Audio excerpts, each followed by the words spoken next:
कमल चाल रे रोड पर चलेलू कमल चाल।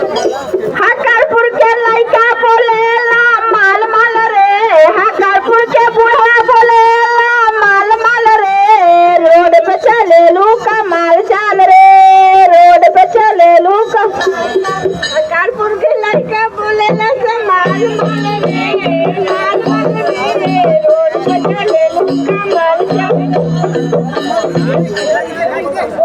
ए सखी सारा को दीदिया के देखे तो कौन गाना गावेला हो?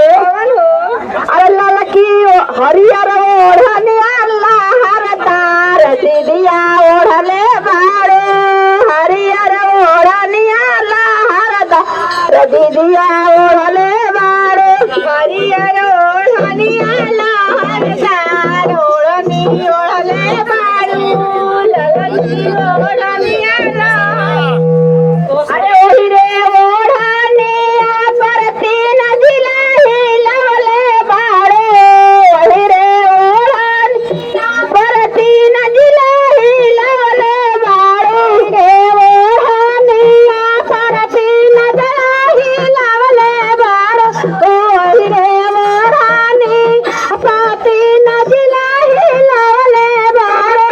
कौन कौन बगसर भभुआ रोहता ओढ़ले ओढ़ले बाड़ो, बगसर भभुआ रोहता ओढ़ले ओढ़ले बाड़ो, बगसर भभुआ रोहता ओढ़ले ओढ़ले बाड़ो, बगसर भभुआ रोहता ओढ़ले ओढ़ले सखी छोटी को लड़का बड़ा कहता ना कहता ना कि हमारा के नहीं जाता कहता ना हो बबुओ के कह दे तनी कि कुछ उनको निक लागल हो। ठीक है तो कह सुना तो ना बबुआ।